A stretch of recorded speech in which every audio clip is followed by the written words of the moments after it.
গ্রহণযোগ্য নির্বাচনের জন্য সংস্কারের বিকল্প নেই বলছেন বদিউল আলম। ফেনীতে পিকআপে কাভার্ড ভ্যানে ধাক্কা, নিহত ৫। জানাবো মুখোশের আড়ালে প্রথম আলো ডেইলি স্টারের আসল চেহারা এবং সর্বশেষ জানাবো সব জনতাই সমস্যা ক্রিয়েট করছে বলছেন স্বরাষ্ট্র উপদেষ্টা। এতক্ষণ শুনছিলেন সংবাদ শিরোনাম, এবারে বিস্তারিত। তবে তার আগে অনুরোধ থাকবে আমাদের চ্যানেলটি সাবস্ক্রাইব করে বেল আইকনটি ক্লিক করুন। গ্রহণযোগ্য নির্বাচনের জন্য সংস্কারের বিকল্প নেই বলছেন বদিউল আলম। নির্বাচন ও সংস্কারের মধ্যে কোনো দ্বন্দ্ব নেই বলে মন্তব্য করে নির্বাচন ব্যবস্থা সংস্কার কমিশনের প্রধান ডক্টর বদিউল আলম মজুমদার এবং বলেছেন, গ্রহণযোগ্য নির্বাচনের জন্য সংস্কারের বিকল্প নেই। পতিত সরকার দেশের নির্বাচন ব্যবস্থা ভেঙে দিয়েছে উল্লেখ করে বদিউল আলম মজুমদার বলেন, এখন আলোচনা হচ্ছে নির্বাচন না সংস্কার।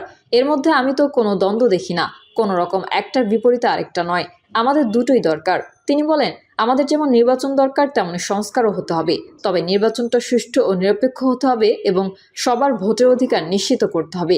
সেজন্যই সংস্কার দরকার, কারণ যেই প্রক্রিয়া ভেঙে গেছে সেটা জোড়া লাগাতে হবে। তাই সংস্কার ছাড়া যদি নির্বাচন হয় সেটা গ্রহণযোগ্য হবে না। যদি সংস্কার ছাড়া নির্বাচন হয় সেটার গণতান্ত্রিক প্রক্রিয়া টেকসই হবে না। তাই দুটোই দরকার। নির্বাচন ব্যবস্থা সংস্কার কমিশন প্রধান বলেন, প্রধান উপদেষ্টা বলেছেন, আমরা দ্বিতীয় পর্বে প্রবেশ করেছি। আমরা কতগুলো সংস্কার প্রস্তাব উত্থাপন করেছি। এই সংস্কার প্রস্তাবগুলো বাস্তবায়িত হতে হবে। ডক্টর বদিউল আলম মজুমদার বলেন, আমাদের চারদিকে কিন্তু অনেক অসঙ্গতি। আমাদের নির্বাচনী অঙ্গনটাও ভঙ্গুর, নির্বাচনী ব্যবস্থা ভেঙেই দিয়েছে। এখন আমাদের সব জায়গায় দুর্বৃত্তায়ন। আমাদের নির্বাচনী এবং রাজনৈতিক অঙ্গনটাকে পরিচ্ছন্ন করতে হবে। আমাদের টাকার খেলা বন্ধ করতে হবে। দেশের সব রাষ্ট্রীয় এবং সাংবিধানিক প্রতিষ্ঠানগুলোকে কার্যকর করতে হবে জানিয়ে তিনি বলেন, যাতে আমাদের সবার অধিকার নিশ্চিত হয়। আমাদের ধর্মীয় অধিকার নয়, নাগরিক অধিকার প্রতিষ্ঠিত করতে হবে। রাজনৈতিক অধিকার, ভোটের অধিকার প্রতিষ্ঠিত হতে হবে। এগুলো যদি প্রতিষ্ঠিত হতে হয় আমাদের সবাইকে ভূমিকা রাখতে হবে।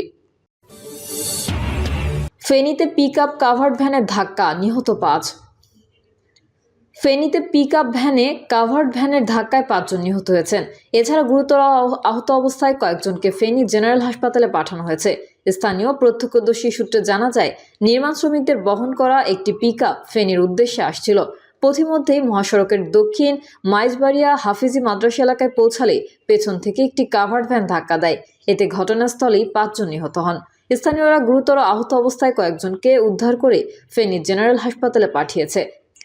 ফেনী জেনারেল হাসপাতালের জরুরি বিভাগের কর্তব্যরত চিকিৎসক সাইদুর রহমান বলেন, দুর্ঘটনায় আহত ৬ জনকে হাসপাতালে নিয়ে আসা হয়। তাদের মধ্যে তিনজনের অবস্থা আশঙ্কাজনক হওয়ায় চট্টগ্রাম মেডিকেল কলেজ হাসপাতালে পাঠানো হয়েছে।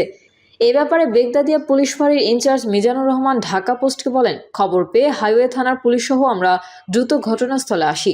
ঘটনাস্থলেই ৫ জন নিহত হয়েছেন। স্থানীয়রা কয়েকজনকে উদ্ধার করে ফেনী জেনারেল হাসপাতালে পাঠিয়েছেন। কাভার্ড ভ্যানের চালক পালিয়ে গেছেন।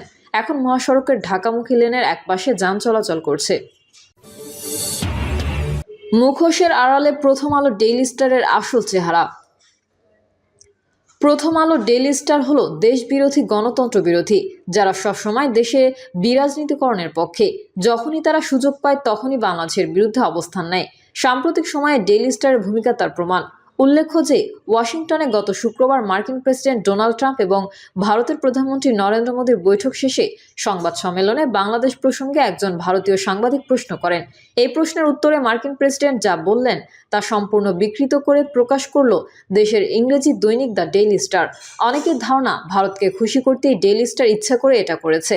ট্রাম্পের কাছে ভারতীয় সাংবাদিক প্রশ্ন করেছিলেন যে, বাইডেন প্রশাসনের সময় বাংলাদেশের রেজিম চেঞ্জ ইস্যুতে আমেরিকার ডিপ স্টেটের ভূমিকা ছিল। এ ব্যাপারে আপনার মন্তব্য কি? উত্তরে ট্রাম্প বলেছে, না, আমেরিকার ডিপ স্টেটের কোনো ভূমিকা ছিল না। একই সঙ্গে মোদির দিকে ইঙ্গিত করে ট্রাম্প বলেন, বাংলাদেশ ইস্যুতে ওই প্রশ্নের উত্তরটা মোদির উপর ছেড়ে দিলাম। অর্থাৎ বাংলাদেশ সংক্রান্ত ওই প্রশ্নটার উত্তর মোদিকে দিতে বলেছিলেন ট্রাম্প। কিন্তু ডেইলি স্টার বাংলা ভার্সনের অনলাইনে শিরোনাম করা হয়, বাংলাদেশের বিষয়গুলো মোদির হাতে ছেড়ে দিচ্ছি ট্রাম্প।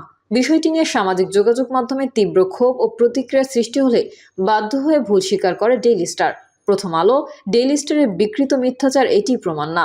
তারা সবসময় বাংলাদেশের বিরাজনীতিকরণ এবং মিথ্যাচারের রাজনীতিকে পৃষ্ঠপোষকতা করেছে। বিভিন্ন সময় তারা বিএনপি, বেগম খালেদা জিয়া এবং তারেক জিয়ার বিরুদ্ধে নানা রকম অসত্য, ভিত্তিহীন, মনগড়া সংবাদ প্রকাশ করেছে। 2007 সালের 11 জুন প্রথম আলো সম্পাদক মতিউর রহমান স্বনামে একটি সম্পাদকীয় লিখেছিলেন, দুই নেত্রীকে সরে দাঁড়াতে হবে। শিরোনামে সম্পাদকীয়টি প্রথম আলোর প্রথম পাতায় প্রকাশিত হয়। সেই প্রতিবেদনে মতিউর রহমান লেখেন, 2001 সালে পুনরায় বিএনপির নেতৃত্বে 4 দলীয় জোট ক্ষমতায় আসে, কিন্তু চরিত্রের কোনো বদল হয়নি। বরং বিএনপি জামায়াত জোট সরকারের নেতৃত্বের অর্থ সম্পদ বৃত্তের আকাঙ্ক্ষা আরও উগ্র রূপ নেয়। শুরুতেই বিএনপি নেতৃত্বাধীন জোট সরকার আওয়ামী লীগের নেতা সমর্থক ও সংখ্যালঘুদের ওপর ব্যাপক হামলা চালায়। দুর্নীতি লাগামহীন হয়ে পড়ে। প্রশাসনের নির্লজ্জ দলীয়করণ করা হয়। নির্বাচন কমিশন, সরকারি কর্ম কমিশন, বিচার বিভাগ সহ কোনো কিছুই চরম দলীয়করণ থেকে রক্ষা পায়নি। সারা দেশে সন্ত্রাস, চাঁদাবাজির বন্যা বয়ে যায়।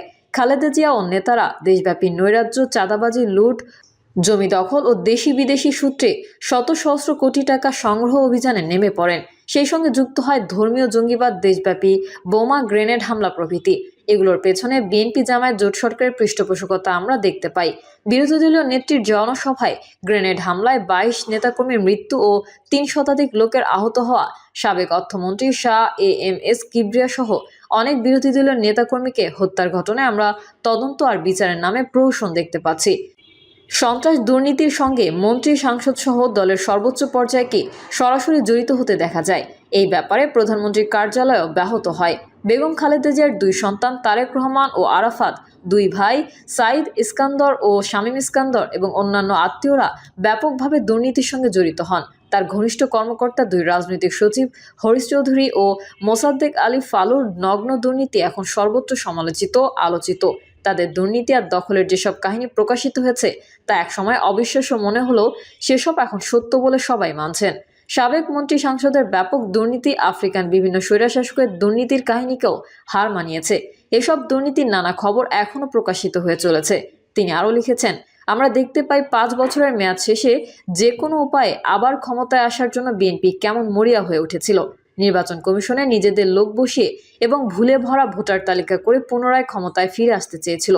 এদিকে ক্ষমতা ধরে রাখার জন্য 4 দলীয় জোটের নানা রকম চক্রান্তমূলক পদক্ষেপ, অন্যদিকে তা প্রতিহত করার জন্য আওয়ামী লীগ সহ বিরোধী দলগুলোর সর্বাত্মক প্রতিরোধ ক্রমেই সহিংস রূপ নিতে থাকে। ঢাকার রাজপথে রক্তাক্ত সংঘর্ষ হয়। অর্থনৈতিক কর্মকাণ্ড, মানুষের জীবনযাত্রা পর্যন্ত অচল হয়ে পড়ে। 2 নেত্রীর অনমনীয় মনোভাব ও প্রতিহিংসা পরায়ণতা দেশে বিদেশে ব্যাপক সমালোচিত হতে থাকে। এরকম অনিশ্চিত প্রেক্ষাপটে দেশে জরুরি অবস্থা জারি করা হয় এবং সেনাবাহিনীর সমর্থনে বর্তমান তত্ত্বাবধায়ক সরকার ক্ষমতায় আসে। অর্থাৎ প্রথম আলো, ডেইলি স্টার যেই কখনোই গণতন্ত্রের পক্ষে শক্তি নয় এবং বাংলাদেশের পক্ষে নয়, সেটা তারা বারবার প্রমাণ করেছে। এখন তারা জুলাই বিপ্লবের প্রতি আকণ্ঠ সমর্থন এবং বিএনপির প্রতি সহানুভূতি দেখিয়ে তাদের মিত্র সাজলেও সুযোগ পেলে তারা আবার তাদের আসল চেহারা দেখাবে।